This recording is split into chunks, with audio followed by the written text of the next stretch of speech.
Perdido entre a vegetação da Serra de Sintra, fomos conhecer um pequeno convento que prima pela sua simplicidade e encanto.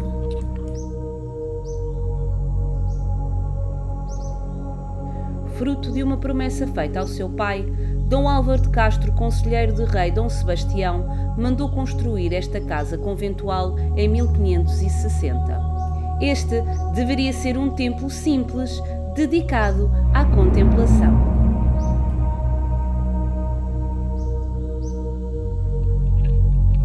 Podemos observar uma cruz maior que representa a cruz onde Cristo foi crucificado e duas menores que representam as cruzes onde foram crucificados dois homens com ele. Para chegar ao terreiro, temos dois caminhos que representam um livre-arbítrio. Estes dois caminhos são feitos através das cruzes menores, o caminho da decisão do homem comum. Vamos conhecer o Convento dos Capuchos.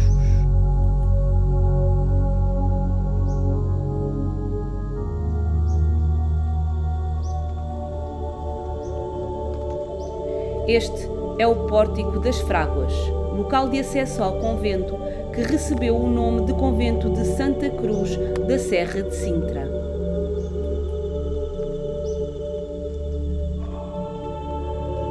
Dedicada à Ordem de São Francisco de Assis, tem como objetivo o aperfeiçoamento espiritual, humildade, simplicidade, renúncia aos prazeres da vida terrena e justiça.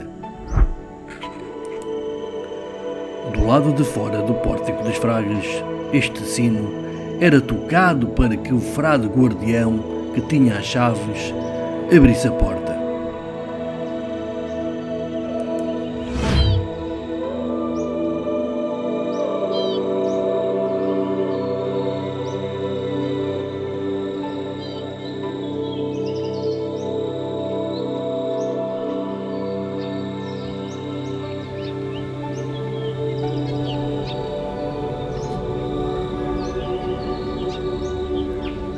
Os peregrinos dirigiam-se ao convento numa busca espiritual, mas também devido a doenças que os afligiam. No terreiro da fonte, eles podiam encontrar um local simples e belo para poderem restabelecer as suas energias. Ali merendavam e bebiam água fresca da fonte.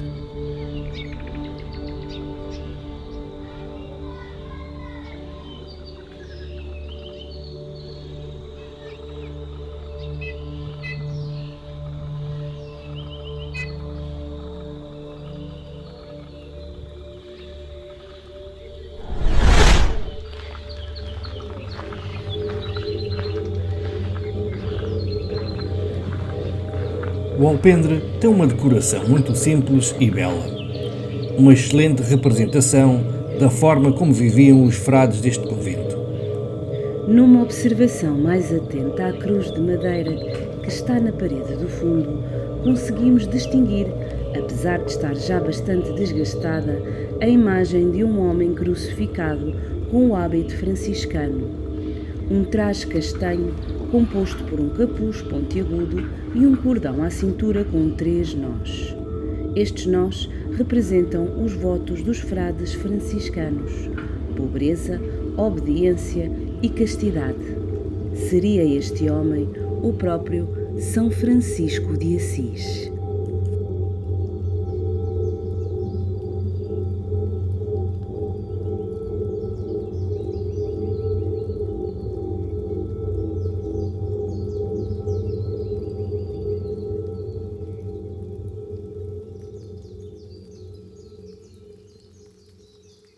Aqui eram celebradas as missas. Notamos o contraste da riqueza e beleza do altar, atribuído aos patronos que tinham muito poder, e o resto destacava-se pela simplicidade característica dos frades franciscanos.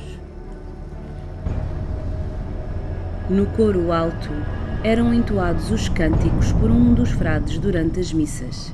Destaca-se a decoração com cortiça, um pouco mais confortável do que a pedra simples. Estava assim decorada porque era o local onde se recebiam os visitantes mais importantes.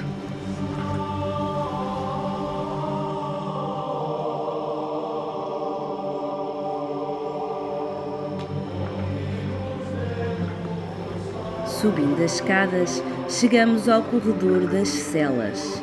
Esta área só podia ser frequentada pelos frades residentes. Dentro deste espaço, o silêncio tinha de ser absoluto. As portas eram baixas para que entrassem de joelhos e cabeça baixa, demonstrando o respeito pelo divino.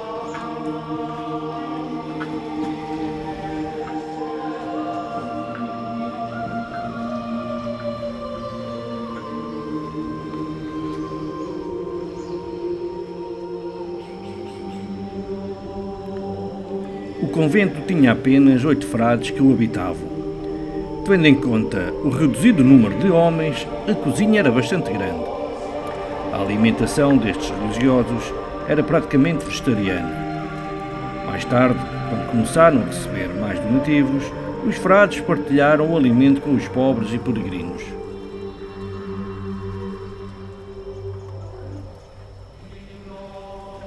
Esta laje de pedra usada como mesa foi oferecida pelo cardeal e rei Dom Henrique.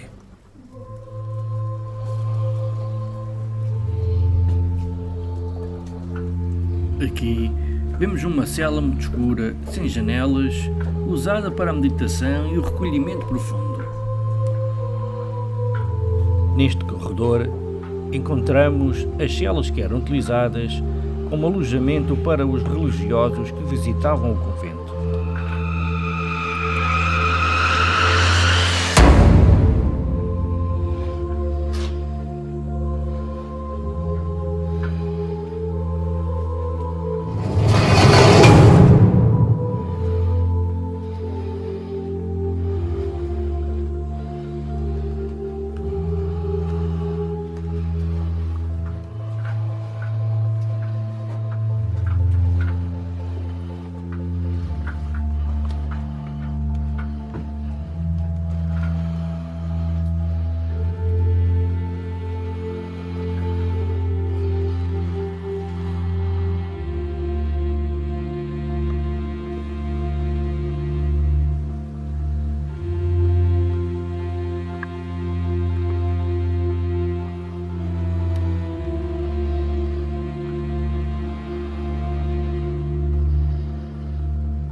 Perto da cela da penitência que servia para curar o espírito, encontravam-se as enfermarias onde se curavam as doenças do corpo. Nesta área também se encontrava a botica, onde eram armazenados os medicamentos e tinham também um pequeno braseiro para ferver água e queimar as ervas aromáticas. Por baixo das enfermarias ficava a sala do capítulo, que infelizmente não aparece nas filmagens. Era nesta sala que a comunidade do convento se reunia.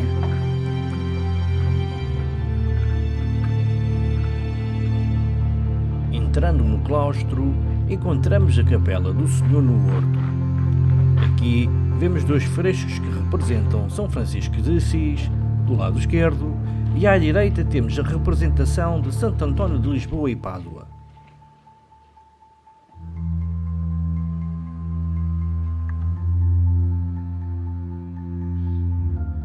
Este era o celeiro onde os frades franciscanos guardavam as suas provisões e os excessos que acumulavam com o aumento dos donativos.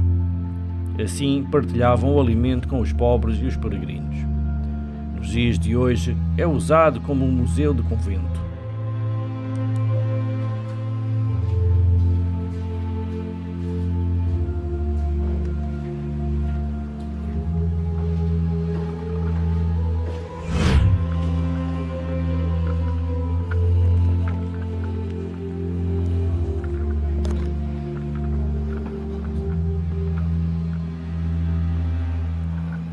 Atrás da capela e ao lado do celeiro, podemos encontrar um forno em perfeito estado de conservação.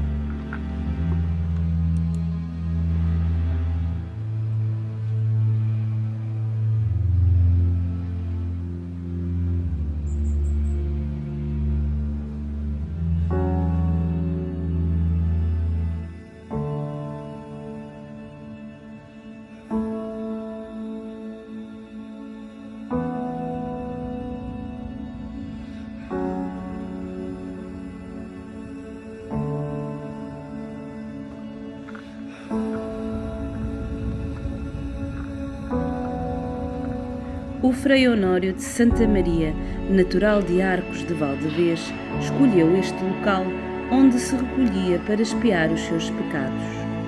Ao invés de usar a sua cela, o Frei Honório escolheu esta pequena gruta e cumpriu aqui os seus tempos de recolhimento durante 3 décadas. Faleceu em 1596, com mais de 90 anos.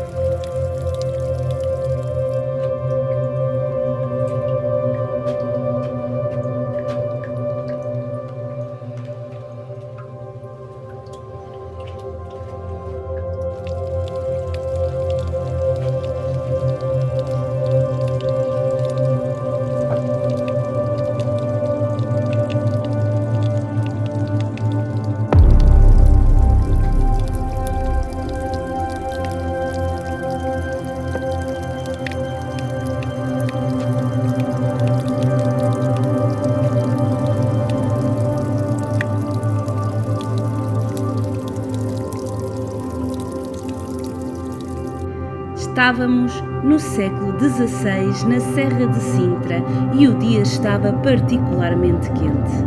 O rei Dom João III estava a desfrutar de uma caçada, mas cedo ficou muito cansado e buscou refúgio numa fresca gruta. Prontamente adormeceu e começou a sonhar. No seu sonho, ele viu vários anjos, exatamente no sítio onde estava. Estes anjos adoravam a Santa Cruz e Dom João III sentiu-se em paz. Quando despertou, revigorado e inspirado pelo seu maravilhoso sonho, ordenou a construção de um convento consagrado à Santa Cruz e entregue à Ordem Franciscana. O proprietário dessas terras era Dom João de Castro, vice-rei da Índia, e como não conseguiu concretizar o pedido de Dom João III, confiou ao seu filho a tarefa. Assim, Dom Álvaro de Castro prometeu ao pai que iria construir o convento e assim o fez em 1560. É erguido então, em 1560, o convento de Santa Cruz da Serra de Sintra, conhecido também como o Convento dos Capuchos ou Convento da Cortiça.